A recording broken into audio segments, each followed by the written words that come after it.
but I'm going to talk through what the senior interviewers at Morgan Stanley put together as the 10 biggest interview mistakes that they see.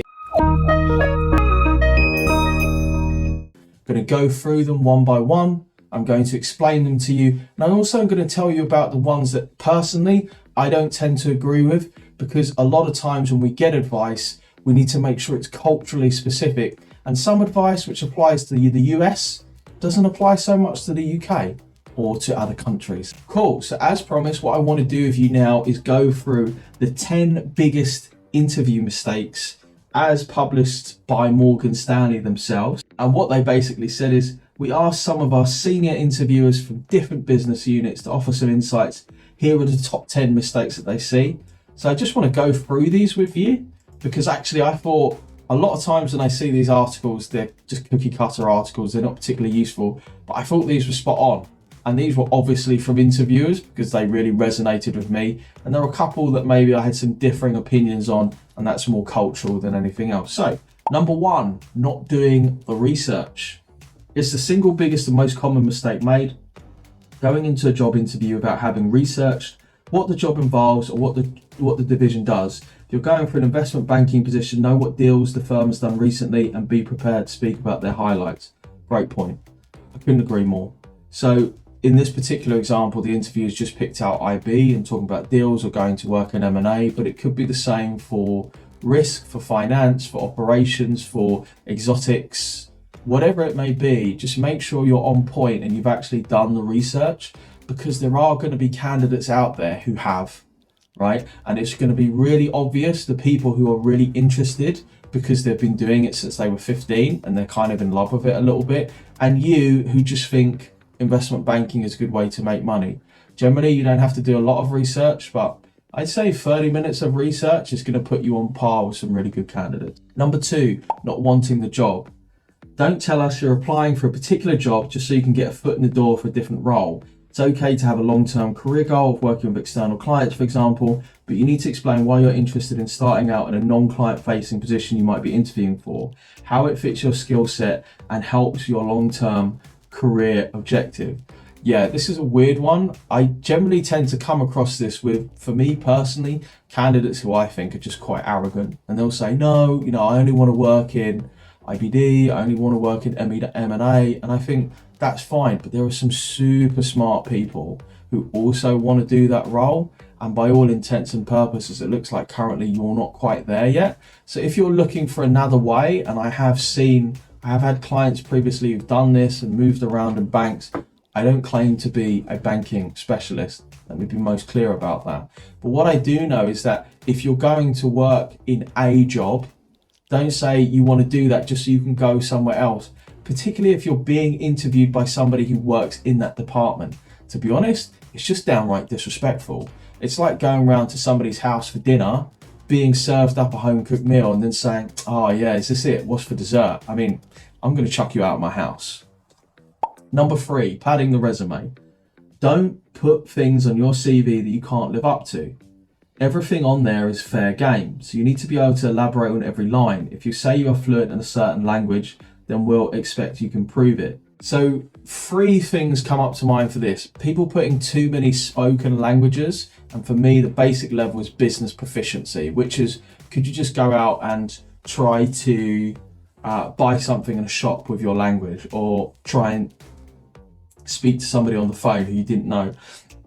If you can't do it, don't try it. I've had candidates do it and they've just been caught out in interview. The second thing generally relates to coding.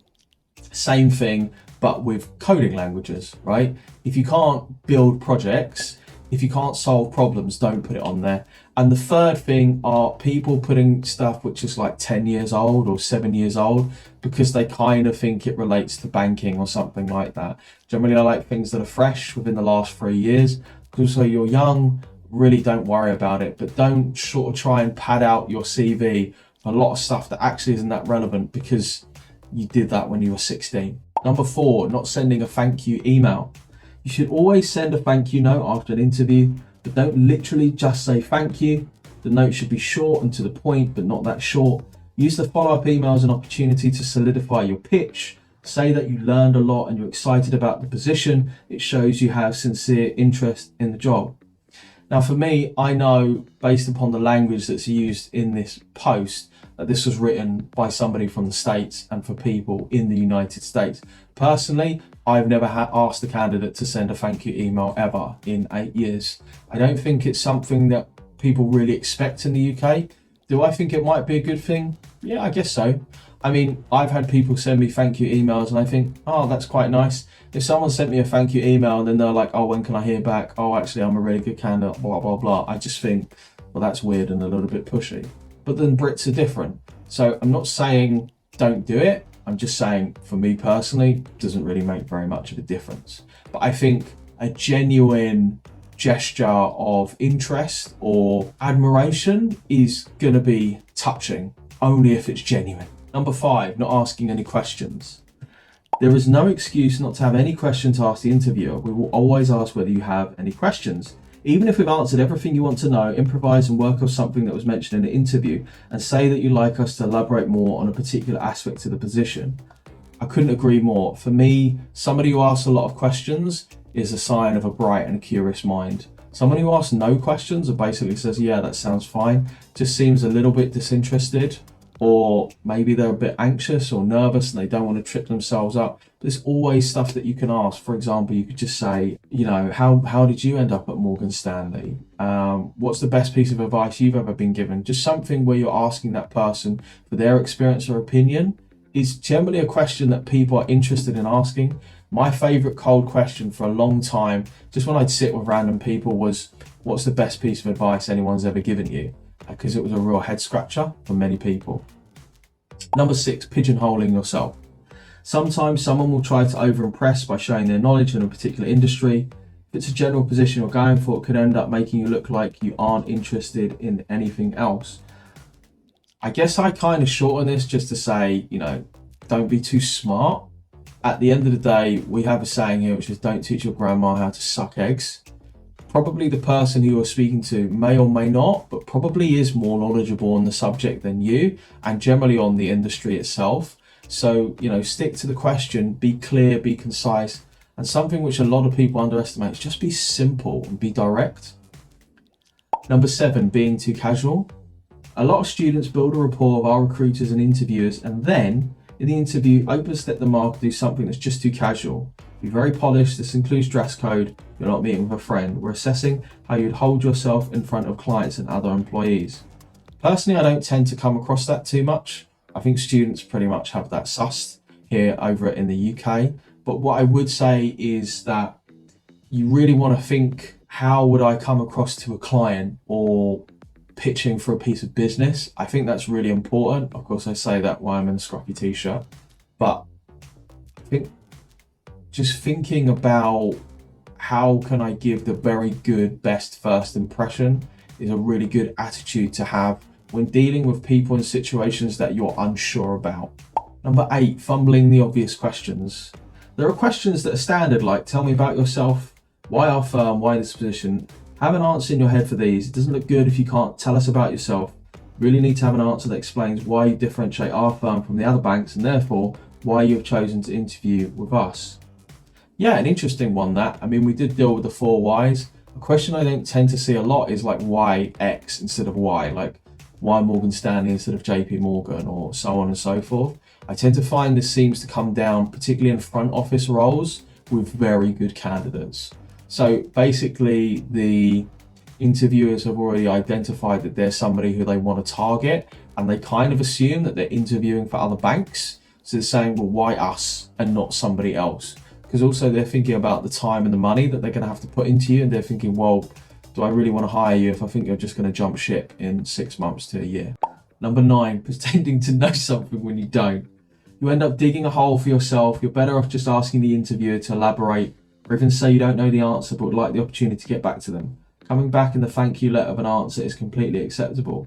Yeah, so this is an interesting one, and I think it's something that students really struggle with, because naturally you've been taught to know stuff, to have answers, to be able to explain your way out of situations.